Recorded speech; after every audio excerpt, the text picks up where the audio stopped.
Good morning বন্ধুরা, SR ব্লগে সবাইকে স্বাগত জানিয়ে আজকের ব্লগটা শুরু করছি। আশা করি সবাই খুব ভালো আছো, খুব ভালো থাকবেন। আর আমি এখন সকালের কাজকর্মগুলো করে নিচ্ছি। সকালের কাজকর্ম বলতে ঝাড়ু দেয়া আর বিছানা টিছানা তুলে ফেলেছি, ঘরটা ঝাড়ু দিয়ে নিচ্ছি। এরপর ঘরটা মুছে নেওয়ার পরে আর রান্নাবান্নার কাজে চলে যাব। সেই জন্য ঘরটা ভালো করে ঝাড়ু দিয়ে নিচ্ছি, নিয়ে মুছে নেব।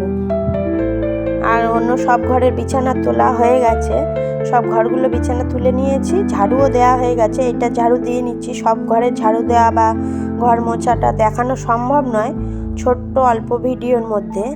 এইটা দেখাচ্ছি। এই ঘরটা মুছে নেব, নিয়ে এই ঘরটা ঝাড়ু দেওয়া হয়ে গেল, এখন মুছে নিচ্ছি নিয়ে। আর ওই যে ছোট মেয়ে এসেছিলো দেখতে, আমি বলেছি যে ঘর মোছার সময় এই ভিজে জায়গার উপরে হাঁটলে দাগ দাগ পড়ে যায়, ছোপ ছোপ পায়ে পড়ে যায় না, ওই জন্য বলেছি যে হাঁটা যাবে না। তাই জন্য বারবার এই ঘরের মধ্যে ঢোকার জন্য ব্যস্ত হচ্ছিল। আমি বললাম দেরি করো, ঘরটা শুকিয়ে যাক তারপরে। আর আমি এই ঘরটা মোছার সময় ফ্যানও চালিয়ে দিয়েছিলাম, ফ্যান চালিয়ে দিয়ে ঘরটা মুছে নিচ্ছিলাম। আর ঘরটা মুছে নিয়ে তারপরে আমি চলে যাব রান্নার কাজে। আজকে মাছ টাছ নিয়ে এসেছে, ওই জন্য আমার আর স্নান করা হবে না এখন।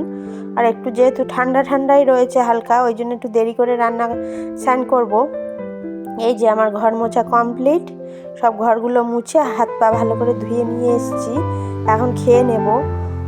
এই যে সকালে একটু ঘুগনি করেছিলাম আর একটা মিষ্টি ছিল, ওটাই এখন খেয়ে নেব। সকালের খাওয়া দাওয়া আমার কমপ্লিট হয়ে গেছে। আর সবাই সকালে খাওয়া দাওয়া করেছে, সেই থালা বাসনগুলোই পড়েছিল, সেইগুলো মেজে নেওয়ার পরে আমি রান্নার কাজে চলে যাব। মাছ টাছ ধুয়ে নেব, ওই জন্য সিঙ্কের মধ্যে কিছু থালা বাসন থাকার জন্য অসুবিধা হচ্ছিল মাছ ধোয়ার জন্য, তাই জন্য মাছটা ধুতে পারছিলাম না, ওই জন্য মাছটা ধুয়ে নেব। ওই জন্য সিঙ্কটা আগে খালি করে নিচ্ছি। সকালে টিফিনের খাওয়ার বা টিফিন রান্না করার জন্য অনেকটাই থালা বাসন পড়েছিল, সেইগুলো মেজে নেব। রুটি টুটি করেছিলাম, এগুলো মেজে ঘষে পরিষ্কার করে নেওয়ার পরে আমি রান্নার কাজে চলে যাব। মাছ টাছ ধোবো, অনেক সময় লাগবে বা এই সিঙ্কটা প্রয়োজন হবে, ওই জন্য আগে থালা বাসনগুলো খুব ভালো করে মেজে ঘষে সরিয়ে রেখে তারপরে এই যে আমি মাছ ধুতে চলে এসেছি। আর পাশে কড়াইটা দেখাই যাচ্ছে, আমার কড়াইটা খালি করা হয়নি, খালি করে মাজা হয়নি, তখন সব মেজে ফেলেছি, কিন্তু কড়াইটা আর মাজা হয়নি, কড়াইটা রয়েছে পাশে। আর আমি এখন মাছগুলো ধুয়ে নিচ্ছি। মাছগুলো ধুয়ে রান্নার আগে আমি কড়াইটা পরিষ্কার করে নেব, নিয়েই রান্নাটা বসাবো। আজকে কি রান্না হবে সেটাই বলা হয়নি এখনো বোঝা ঠিক মতন জোগাড় করতে পারিনি। মাছটা আগে ধুয়ে খেয়ে নিলাম, নিয়ে এখন মাছটা ধুয়ে নিলাম। থালা বাসন কিছু ছিল সেগুলো পরিষ্কার করলাম। এখনও কি রান্না হবে, কি দিয়ে কি হবে সেগুলো ঠিক করা হয়নি। আমি মাছটা ধুয়ে রান্নার জোগাড়টা করে নিই, তারপরে দেখছি কি রান্না হয় বলছি। আর এই যে আমার এখন মাছগুলো খুব ভালো করে ধুয়ে নিচ্ছি। আর মাছগুলো ধোয়ার পরে আমার সিঙ্কটা মাজতে হবে, কেননা মাছ ধোয়ার পরে সিঙ্কটা পরিষ্কার করে না মাজলে ভালো হয় না। ওই জন্য মাছ ধোয়ার পরে আমি সিঙ্কটার প্রত্যেক দিনই মেজে ফেলি। আর এই যে আমার মাছগুলো খুব ভালো করে ধোয়া হয়ে গেছে, বারবার করে ধুয়ে নিয়েছি।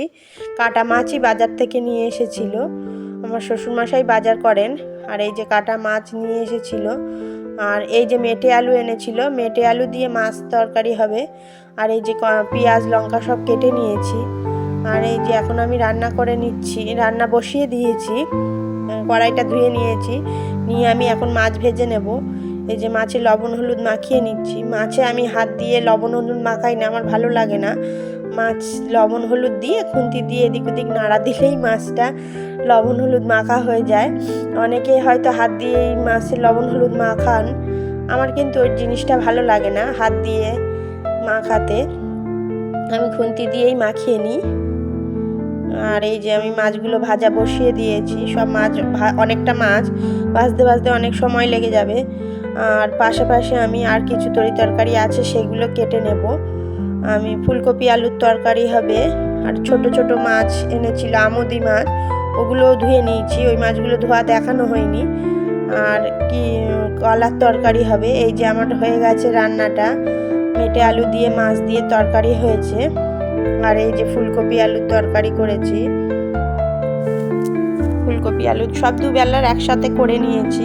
আর এই যে কলার তরকারি করেছি, কাঁচকলা দিয়ে তরকারি। আর এই যে ছোট মাছ নিয়ে এসেছিল, ছোট মাছটা একটু আলু দিয়ে ঝোল করেছি। ঝোল না, ঠিক অল্প গায়ে মাখা মাখা, মানে শুধু পাতলা পেঁয়াজ টিয়াজ দিয়ে, পেঁয়াজ রসুন এগুলো দিয়েই পাতলা ঝোল করেছি। পাতলা না, হালকা একটু ঝোল করে রেখেছি, মাখা মাখা করে রেখেছি। এই যে ছোট ছোট কিছু মাছ ছিল, সেই মাছগুলো দিয়ে সব করেছিলাম। আর অল্প একটু চিংড়ি ছিল, আমার মেয়ের জন্য তরকারি করেছিলাম। আর গুড ইভিনিংয়ে